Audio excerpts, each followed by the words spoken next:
સહજાનંદ સ્વામી મહારાજની જય. મંગલમૂર્તિ મહાપ્રભુ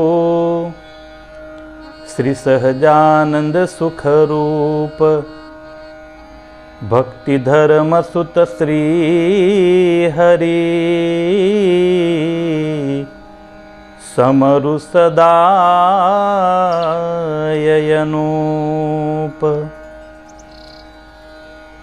ઓમ શ્રી સ્વામિનારાયણાય નમો નમઃ. ઓમ શ્રી પૂર્ણ પુરુષોત્તમાય ઘનશ્યામાય નીલકંઠાય શ્રી સહજાનંદ સ્વામીને નમો નમઃ.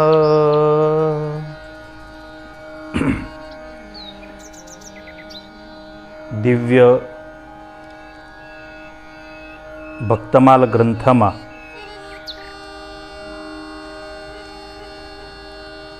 સંત નાભાદાસજીએ પરમેશ્વરના દિવ્ય સ્વરૂપોની વંદના કરતા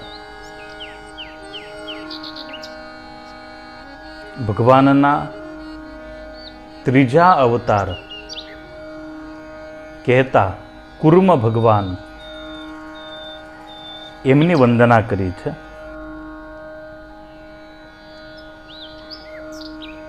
સતયુગની અંદર આસો મહિનામાં વદ પક્ષની ત્રીજના દિવસે પરબ્રહ્મ નારાયણે સમગ્ર વિશ્વના કલ્યાણને અર્થે આ કુર્મ અવતાર પ્રભુએ ધારણ કરેલો.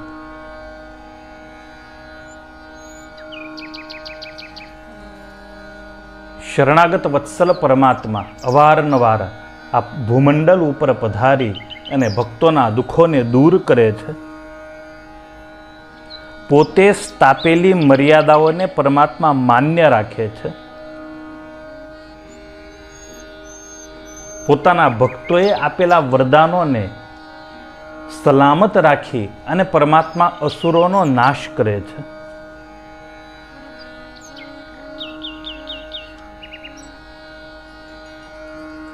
ભગવાનના અનંત અવતારો થયા. કુર્મ અવતારની વિશેષતા એ છે,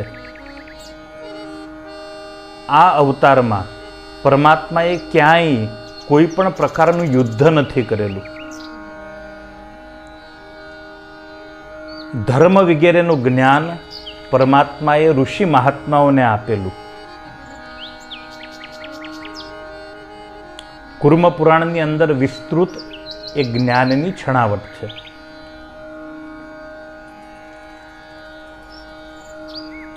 કથા એ સમયની છે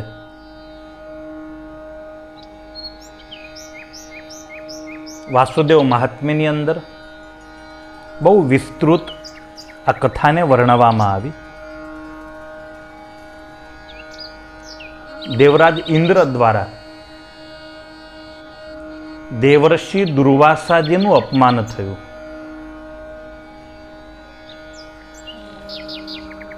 દુર્વાસા ઋષિને કોઈએ સુંદર મજાની સુગંધિત પુષ્પની માળા આપી છે. સ્નાન કરી અને દુર્વાસાજી વિચાર કરે, ઓહો, આવી સુંદર માળા, આમાંથી કેવી સરસ સુગંધ નીકળી રહી છે. હું રહ્યો સંન્યાસી, મારે આ માળાની કોઈ જરૂર ન હોય.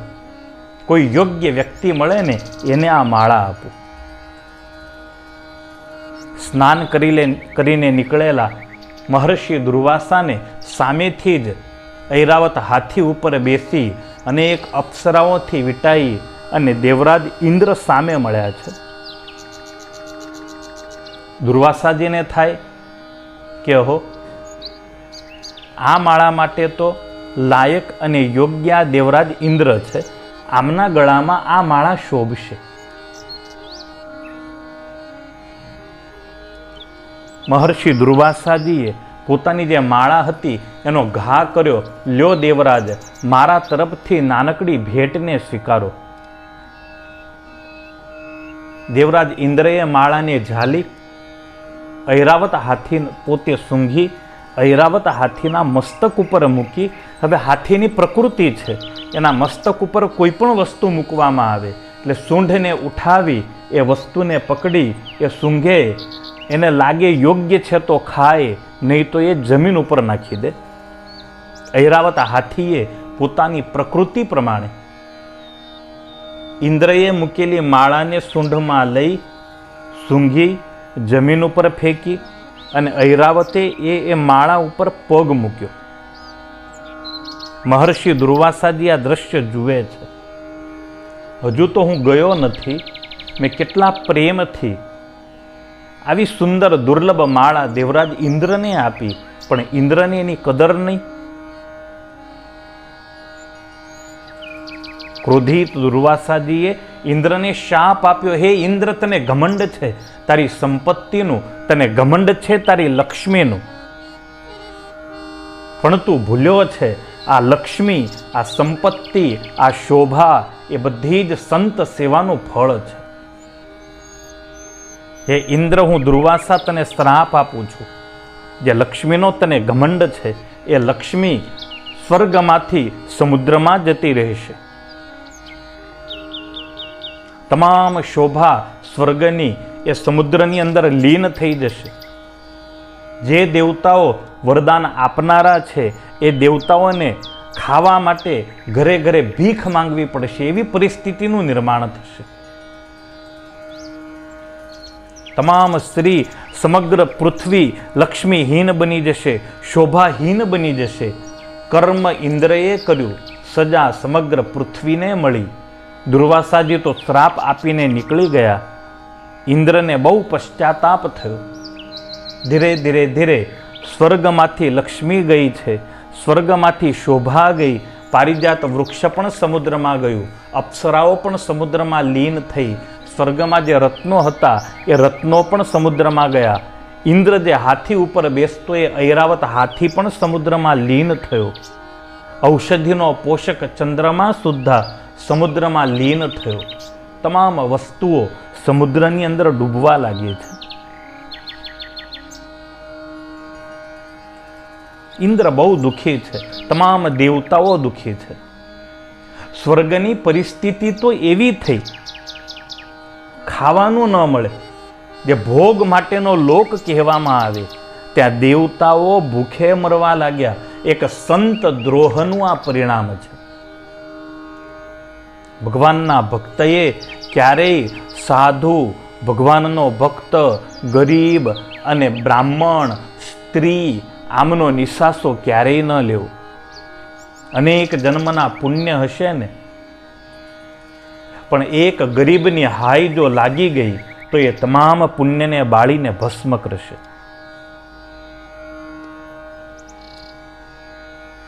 ગરીબની આંતરડી કકડી, સ્ત્રીની આંતરડી કકડાવી તો ઘરમાં રહેલી લક્ષ્મી એને જતા વાર નહીં લાગે. અને માટે જ ભગવાનના ભક્તોએ બહુ સાવધાન થઈ. અગ્નિથી આપણે ભયભીત થઈએ એ પ્રમાણે આ બધાથી ભયભીત થઈને જ સંયમપૂર્વક જીવન જીવવું. વંદન ન થાય ને વાંધો નહીં, પણ ક્યારેય કોઈનો અપરાધ ન કરવો, ક્યારેય કોઈની નિંદા ન કરવી, સ્તુતિ ન કરીએ તો કઈ વાંધો નહીં. ભગવાન, ભગવાનના ભક્ત, ભગવાનના અવતારો, બ્રાહ્મણો, સ્ત્રીઓ, એમના વિશે જ્યારે કોઈ પણ વાત સાંભળીએ તો એમાં ક્યારેય હામાં હા ન મિલાવવી. આપણી સંસ્કૃતિ છે, આ સુખી થવાનો માર્ગ છે. માનવ દિવસે ને દિવસે વ્યથિત બને છે, એનું એક જ કારણ છે. પારકી પળોજણો આપણે બહુ વધારી રહ્યા છીએ. પર નિંદામાં આપણને ઘણો જ આનંદ આવી રહ્યો છે. અને એનું પરિણામ, જે રીતે કોઈ ધોબી હોય એ કપડાનો મેલ ધુવે, એમ આપણે કોઈની નિંદા કરી અને આપણે એના પાપને ધોઈએ છીએ અને આપણે આપણા પુણ્યને નાશ કરીએ છીએ. દેવરાજ ઇન્દ્ર જેવા ઇન્દ્રની આ સ્થિતિ થઈ. તમામ દિક્પાળો એ સ્ત્રીહીન થયા, કહેતા શોભા વગરના થયા. તેજથી ઝળહળતા દેવતાઓ સામાન્ય માનવ જેવા બની અને ભટકવા લાગ્યા. સ્વર્ગમાં ખાવાનું ન રહ્યું, સરસ મજાના વસ્ત્રો ન રહ્યા, કારણ સ્ત્રી, સંપત્તિ, ઐશ્વર્ય, ભોગ બધી જ વસ્તુઓ સમુદ્રમાં લીન થયેલી. પરિણામે દેવતાઓ પૃથ્વી ઉપર આવીને રહેવા લાગ્યા છે.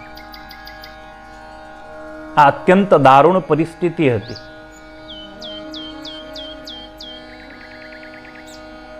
એક વ્યક્તિએ ગુનો કર્યો અને સજા આખાએ સમાજને મળી. દેવતાઓ વિંધ્યાચલ પર્વતની ગુફામાં આવીને રહેવા લાગ્યા, ભિક્ષા માગવા લાગ્યા.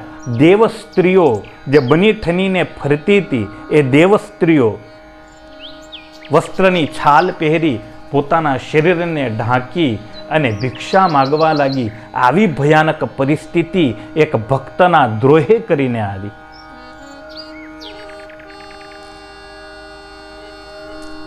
દેવતાઓએ અનેક ઉપાયો કર્યા. પૃથ્વી ઉપર વરસાદ પડતો બંધ થયો. 100 વર્ષ સુધી પાણીનું એક ટીપું ન પડ્યું. લોકો પાણી માટે મરવા લાગ્યા છે. સમાજ ત્રસ્ત બન્યો છે. હજાર વર્ષ સુધી દુકાળ પડ્યો છે. પરિસ્થિતિ એટલી ગંભીર અને દારૂણ થઈ. માણસ માણસને ખાય, માણસ પશુને ખાવા લાગ્યો, એનું માંસ, એનું લોહી પીવા લાગ્યો. એટલી હદે માનવ દયાહીન થયો, માનવ ક્રૂર બન્યો. કારણ પેટ ભરવા માટે, પેટ કરાવે વેઠ, પેટ બધા જ પાપ કરાવે છે. સમાજ હિંસાયુક્ત બન્યો છે. ઋષિ મહાત્માઓએ ભેગા થઈ અને નક્કી કર્યું છે, આપણે યજ્ઞ કરવા, હિંસામય યજ્ઞ કરવા, અને એમાં જે વધે એ માંસ ભક્ષણ આપણે કરવું. ઘણા બધા ભગવદ ભક્ત ઋષિઓએ વિરોધ કર્યો. એ ઋષિ મહાત્માઓએ મરવાનું પસંદ કર્યું, માંસ ન ખાધું. પણ ઘણા બધા સંતો મહંતોએ આ વાતને સ્વીકારી દેહ ટકાવવા માટે. કારણ દેહ હશે તો ધર્મ પાલન થશે, દેહ હશે તો ભગવાનનું ભજન થશે. એવા ન્યાયે માંસ ભક્ષણ કરવા લાગ્યા. માનવ માનવનું માંસ ખાતો થયો. એવી દારૂણ પરિસ્થિતિ પૃથ્વી ઉપર રહી. 1000 વર્ષ સુધી જ્યારે ભયાનક દુષ્કાળ પડ્યો, પૃથ્વી નિસ્તેજ બની, વૃક્ષો સુકાઈ ગયા. દેવતાઓ બ્રહ્માજીના શરણે ગયા. બ્રહ્માજીને પ્રાર્થના કરી, પિતામહ. બ્રહ્માજી કે મારી પાસે આનો કોઈ ઉપાય નથી. ખુદ મારા લોકમાંથી પણ સંપત્તિ જતી રહી છે. ચાલો આપણે ભગવાન વિષ્ણુ પાસે જઈએ. ભગવાન નારાયણ પાસે ગયા ત્યારે સર્વપ્રથમ પરમાત્માએ ઠપકો આપ્યો છે, જે મને પ્રાણથી વધુ પ્રિય છે એવા મારા ભક્તનો દ્રોહ કર્યો, એનું આ પરિણામ છે. તમને સંપત્તિ મળે, એ સંપત્તિને તમે પચાવી શકતા નથી. હે દેવતાઓ, આ સંત દ્રોહનું પરિણામ છે. અને આમાંથી મુક્ત થવું હોય, વળી પાછું સંપત્તિવાન થવું હોય, લક્ષ્મી જોઈતી હોય, શોભા અને ઐશ્વર્ય જોઈતું હોય, તો બધું જ સમુદ્રમાં ગયું છે. સમુદ્રનું મંથન કરો એટલે તમામ વસ્તુઓ પાછી બહાર નીકળશે. અમુક દેવતાઓ હસવા લાગ્યા, મહારાજ સમુદ્ર મંથન સરળ છે, દરિયો વલોવાનો એ કોઈ નાનું ખાબોચિયું છે? ભગવાન કે તમારી મરજી, સુખી થવાનો માર્ગ છે. સુખી થવું છે તો સમુદ્ર મંથન કરો. પણ મહારાજ એ શક્ય જ નથી. કઈ રીતે સમુદ્રનું મંથન થાય? એના માટે અમે દેવતાઓ તો એ ન જ કરી શકીએ. ભગવાન કે અસુરો સાથે સમાધાન કરો, અસુરોને પણ ભેળવો. બલિ મહારાજા એ સમયે અસુરોના રાજા છે. બલિ રાજા પાસે જઈ અને વાત કરી ઇન્દ્રએ, આપણે સમુદ્ર મંથન કરીએ. ત્યારે બલિ મહારાજ પૂછે છે, ભાગ કઈ રીતે પાડીશું? અર્ધમ અર્ધમ ત્વયામયા, અડધું નીકળે એ અમને આપવું હોય તો અમને કબૂલ છે. ઇન્દ્ર મૂંઝાણો છે. જો અડધું આમને આપી દઈએ તો આપણા ભાગમાં શું વધે? અમે જ પાર વગરના દેવતાઓ છીએ. ભગવાનને પૂછવા માટે દૂત મોકલ્યો. ભગવાને સંદેશ આપ્યો, હા પાડી દો, એકવાર સમાધાન કરી લો, નીકળ્યા પછી આપવાનું છે ને, પછી જોઈશું. હા પાડવામાં આવી, સંધિ થઈ. દેવતાઓ અસુરો બંને સમુદ્ર તટ ઉપર આવ્યા. બલી મહારાજ કે ઇન્દ્ર, આપણે મંથન કરવા તો આવ્યા, પણ આ વલોણું ક્યાંથી લાવીશું આવડું મોટું?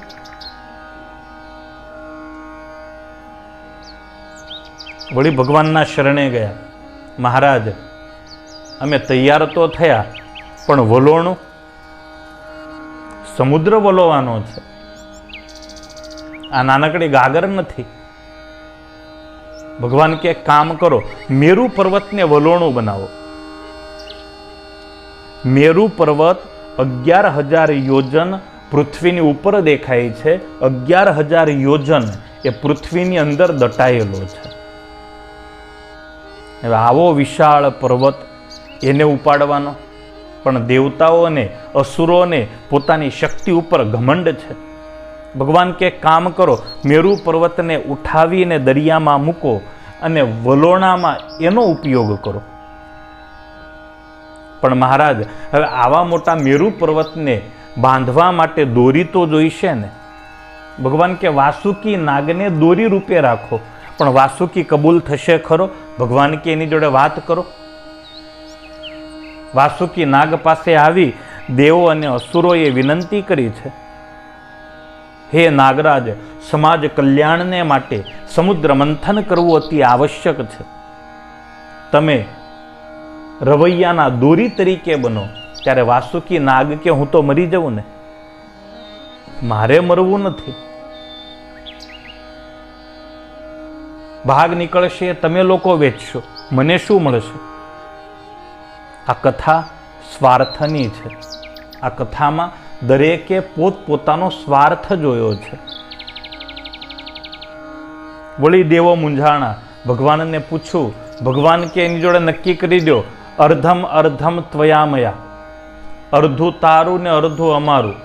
એમાં અસુરો આડા ફાટ્યા. મહારાજ, અમે અમારા ભાગમાંથી કંઈ જ નહીં આપીએ, તમારું જે અડધું આવે એમાંથી તમારે આપવાનું. ઇન્દ્ર કે કબૂલ છે, અત્યારે હા તો પાડો. વાસુકી નાગને હા કહેવામાં આવી. વાસુકી તૈયાર, ચાલો હવે મેરુ પર્વતને લઈ જઈએ સમુદ્ર કિનારે. મેરુ પર્વત પાસે આવે. મેરુ પર્વતને ઉઠાવવાનો પ્રયત્ન કરે. તમામ દેવો દાનવો જોર જોરથી હોંકારા કરે, પણ મેરુ પર્વત હલવાનું નામ લેતો નથી. એક તસુ 1 ઇંચ ન હલ્યો પર્વત. જમીનમાં જ એ 11,000 યોજન ઊંડો ખૂંટેલો છે. થાકી ગયા. અસુરો દેવતાઓએ કપડાય નીકળવા માંડ્યા, પણ છતાંય ન મેળ પડ્યો. અસુરે તો કહી દીધું દેવોને, આ શેખચલ્લીના વિચારો મૂકો, ક્યારેય સમુદ્ર મંથન ન થાય. આ શેખચલ્લીના વિચારો છે. નારાયણે આપણને ઊંધા રસ્તે ચઢાવ્યા છે. વળી દેવો ગયા ભગવાન પાસે, પ્રભુ, મેરુ પર્વત તો હલવાનું નામ લેતો નથી. આ એક કામ કરો, મેરુ પર્વત અમને ઉખાડી આપો, પછી અમે ઉઠાવી લઈશું. એ પૃથ્વીમાંથી છૂટો પડે ને પછી અમે એને ઉઠાવીશું.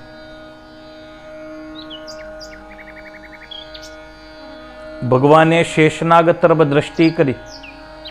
શેષ, આ તમારું કાર્ય છે. ભગવાન શેષનાગે એક જ ફૂંક મારી મેરુ પર્વતને. 11,000 યોજન જે નીચે દટાયેલો છે એ આખો મેરુ પર્વત દડાની જેમ ઉછળ્યો, પૃથ્વીથી છૂટો પડી અને પૃથ્વી ઉપર આડો પડ્યો છે. દેવો અસુરો આનંદિત થયા. કલ્પના કરો, શેષમાં કેવી શક્તિ અને સામર્થ્ય હશે. એનાથી આગળ કલ્પના કરો, એ શેષ ઉપર સુનારા ભગવાનમાં કેવી શક્તિ અને સામર્થ્ય હશે. હવે શેષ ખાલી ફૂંક મારી અને મેરુ પર્વતને ઉખાડતા હોય તો પરમાત્મા નારાયણ શું કરી શકે? હવે દેવો અને દાનવો ખુશ થયા, ચાલો ઉઠાવીએ. મેરુ પર્વતને ઉઠાવા જાય, પણ આ થોડું રમકડું છે, મેરુ પર્વત હલતો નથી. દોત્યાય ઢીલા પડ્યા, પણ મેરુ પર્વત ન હલ્યો. વળી પ્રભુના શરણે ગયા, મહારાજ આ તો હલતો જ નથી. વળી ભગવાને ગરુડ સામે દ્રષ્ટિ કરી, ગરુડે કામ કરો, આમની સહાયતા કરો, મેરુ પર્વતને ઉઠાવીને દરિયામાં મૂકી આપો. ગરુડજી આવ્યા, પોતાના પગની અંદર, નખની અંદર મેરુ પર્વતને બાળક રમકડું ઉપાડે એ પ્રમાણે મેરુ પર્વતને ઉઠાવી અને ગરુડજીએ દરિયામાં મૂક્યો માત્ર અડધી જ મિનિટમાં. દેવો અસુરો જોતા જ રહ્યા. કલ્પના કરો ગરુડની શક્તિ કેવી હશે. ગરુડજી જો આવા સમર્થ અને શક્તિવાન, તો એ ગરુડ ઉપર બેસનાર ભગવાન નારાયણ કેવા સમર્થ હશે, કેવા શક્તિશાળી હશે. હવે આનંદ આનંદ આનંદ છવાયો. દેવો દૈત્યો બધા જ આનંદમાં આવી ગયા. વાસુકી નાગ આવ્યો છે. વાસુકી નાગને એ મેરુ પર્વતની ચારેય તરફ વીંટવામાં આવ્યો છે.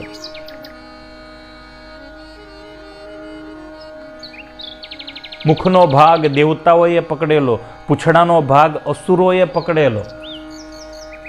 ભગવાનના કહેવા મુજબ મંથન પ્રારંભ થવાની તૈયારી, અને એમાં જ એક અસુર બોલ્યો, આપણી જોડે આ કપટ કર્યું. પૂંછડું તો અમંગળ કહેવાય, આપણને પૂંછડું પકડાવ્યું, એ લોકોએ મોઢાનો ભાગ પકડ્યો. આપણે સમુદ્ર મંથનમાં જોડાવું નથી એમ કરી એણે છોડ્યું, બીજાએ છોડ્યું. આ તો અસુરોની ટોળી બધાય છોડીને એક સાઈડમાં ઊભા રહી ગયા. અમારી જોડે તમે છળ કપટ કર્યું, અમને પૂંછડું પકડાવ્યું. ભગવાને ઈશારો કર્યો દેવોને, મૂકો મોઢું, પકડી લો પૂંછડું. ઘણી બધી વખત જીવનમાં પૂંછડું પકડવામાં જ સુખ હોય છે. દૈત્યો આવી ગયા મોઢા તરફ, અસુરો આવી ગયા, દેવતાઓ આવી ગયા પૂંછના ભાગ તરફ. ભગવાન કે જે થયું એ સારું થયું, કારણ આ મંથનનો પ્રારંભ થશે ને એટલે વાસુકીને પીડા થશે. વાસુકીના મોઢામાંથી ગરમાગરમ વરાળો નીકળશે, વાસુકીના મોઢામાંથી હળાહળ વિષ નીકળશે. ભલે અસુરો મરતા. સમુદ્ર મંથનનો પ્રારંભ થયો. માંડ 2-5 હિલોળા વાગ્યા અને ધીરે ધીરે ધીરે મંદરાચલ પર્વત પાણીની અંદર ડૂબવા લાગ્યો છે. ધીરે ધીરે એ ડોલવા લાગ્યો પર્વત. હમણાં ડૂબશે, હમણાં ડૂબશે. દોડ્યા દેવતાઓ, દોડ્યા દૈત્યો, દોડ્યા. હમણાં પડ્યો, દબાઈ જઈશું, દબાઈ જઈશું. ભગવાન પાસે આવ્યા. ભગવાનને કહેવા લાગ્યા, પ્રભુ પર્વત તો ડૂબી રહ્યો છે. ભગવાને કે આપણે બધું જ કર્યું, પણ એક કાર્ય આપણે ભૂલ્યા. પરમાત્મા જગતમાં જે મર્યાદાઓ સ્થપાયેલી છે એ મર્યાદાઓના રક્ષક છે. સ્વયં પરબ્રહ્મ નારાયણને કોઈ મંગલ કાર્યની આવશ્યકતા ન હોય, પણ પરમાત્મા જ્યારે જ્યારે આ લોકમાં, આ પૃથ્વી ઉપર પધારે ત્યારે તમામ જે શાસ્ત્રના વિધાનો છે એને અનુસરે છે.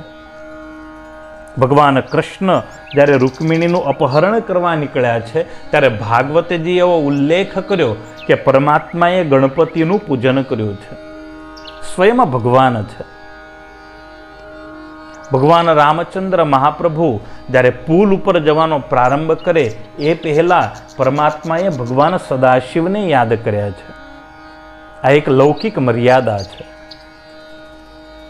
મહાપુરુષો જેવું કરશે ને એવું જ સમાજ અનુકરણ કરશે, અને માટે જ પરમાત્મા એ તમામ મર્યાદાઓનું પાલન કરે છે. પરમાત્માએ દેવતાઓને એમ કહ્યું, આપણે બધું જ કર્યું, પણ એક વસ્તુ ભૂલ્યા, ગણેશ પૂજન ન કર્યું. ચાલો મૂકી દો, આપણે કિનારે આવી જાઓ, ગણેશનું પૂજન કરો. ભગવાન નારાયણ પણ જોડાયા દેવતાઓની સાથે, અસુરોની સાથે તમામ ભેગા થઈ અને ગણેશનું પૂજન કરવા લાગ્યા. એ જ સમયે પરમાત્માએ ડૂબતા એ મેરુ પર્વતને પોતાની પીઠ ઉપર ધારણ કરવા માટે કાચબાનો અવતાર ધારણ કર્યો, જેને આપણે કુર્મ નારાયણ કહીએ છીએ. બોલીએ શ્રી કુર્મ નારાયણ ભગવાન કી જય. પરમાત્મા કુર્મ રૂપે થયા. 1,00,000 યોજન વિસ્તાર એ ભગવાન કુર્મ નારાયણના શરીરનો છે. કુર્મ રૂપથી પરમાત્માએ મંદરાચલ પર્વતને પોતાની પીઠ ઉપર ધારણ કર્યો. પરિણામે પર્વત ડૂબે નહીં, પર્વત સ્થિર રહે, એના માટે બીજું એક સ્વરૂપ લઈ અને પર્વતની ટોચ ઉપર ભગવાન બેઠા, જેથી પર્વત વ્યવસ્થિત રીતેનું મંથન થઈ શકે. અને ત્રીજા રૂપથી પરમાત્મા દેવો અને દાનવોની સાથે ગણેશ પૂજનની અંદર જોડાયા. ભક્ત પ્રેમી પરમાત્મા ભક્તો માટે કેવા કેવા અવતારો ધારણ કરે છે, એની આ દિવ્ય કથા છે. ભક્ત માટે થઈ અને પરમાત્મા પોતાના રૂપને ઓગાળી દે, ભક્ત માટે થઈ અને પરમાત્મા પોતાની મહાનતા ભૂલી જાય. મેરુ પર્વતને સ્થિર થયેલો જોઈ બ્રહ્માદિક દેવતાઓએ ભગવાનનો જય જયકાર કર્યો છે. ખ્યાલ આવી ગયો આ પરમાત્માની જે લીલા છે અને પરમાત્માએ જ મેરુ પર્વતને પોતાની પીઠ ઉપર ધારણ કર્યો છે. ભગવાન કુર્મ નારાયણ સમુદ્રની અંદર રહી અને જે શ્વાસ લે છે, એમના શ્વાસ અને ઉચ્છ્વાસના કારણે, શ્વાસ લેવાના કારણે અને છોડવાના કારણે જ સમુદ્રમાં ભરતી અને ઓટ આવતી હોય છે. જ્યારે શ્વાસ છોડે છે ત્યારે સમુદ્રમાં ભરતી આવે, કહેતા સમુદ્રનું પાણી કિનારાઓમાંથી બહાર નીકળે છે, અને જ્યારે શ્વાસ લે છે ત્યારે સમુદ્રનું પાણી કિનારા છોડી અને ભગવાન કુર્મના પેટમાં જાય છે. જે ઘટના આજે પણ શરૂ છે, જે ઘટનાનું સાક્ષી શ્રીમદ ભાગવત ગ્રંથ પણ છે. ભગવાન શ્રી હરિએ વડતાલ ધામની અંદર કુર્મ નારાયણની સ્થાપના કરી છે. 1,00,000 યોજન વિસ્તારમ, 1,00,000 યોજન વિસ્તારને ધરાવનાર ભગવાન કુર્મ નારાયણ, જેમની સ્વયં શ્રી હરિએ સ્થાપના કરી છે, એ ભગવાન કુર્મ નારાયણને હું વંદન કરું છું. આ અવતારે ક્યારેય કોઈ પણ જગ્યાએ યુદ્ધ ન કર્યું. આ સમુદ્ર મંથનની લીલામાં પરમાત્માએ અનેક અવતારો ધારણ કર્યા, જેમાં આ મુખ્ય અવતાર હતો કુર્મનો. બીજો અવતાર પરમાત્માએ મોહિનીનો ધારણ કરેલો. એક અવતાર પરમાત્માએ ધન્વંતરીનો ધારણ કર્યો. અનેક અવતારોની કથાઓ સાથે આ સમુદ્ર મંથનની કથા એ જોડાયેલી છે. સંત નાભાદાસજીએ પરમાત્માના આ તૃતીય અવતાર ભગવાન કુર્મ નારાયણના પાવન ચરણોમાં વંદના કરી અને પ્રાર્થના કરી કે હે ભગવાન કુર્મ, મારી ઉપર પ્રસન્ન રહેજો, ભક્તોના ચરિત્ર અને યશ ગાવાની મને શક્તિ આપજો. એ પ્રમાણે ભગવાન કુર્મના પાવન ચરણોમાં પ્રાર્થના કરી છે. ત્યારબાદનો અવતાર છે ભગવાન નૃસિંહ નારાયણનો અવતાર, જેની કથા આપણે આગળ સાંભળીશું. અત્યારે ભગવાનના જયઘોષ સાથે કથાને વિરામ. સ્વામિનારાયણ ભગવાનની જય. શ્રી કૃષ્ણ બળદેવ રેવતી માત કી જય. શ્રી કષ્ટભંજન દેવની જય. શ્રી ભારત માત કી જય. શ્રી નર્મદે માત કી જય.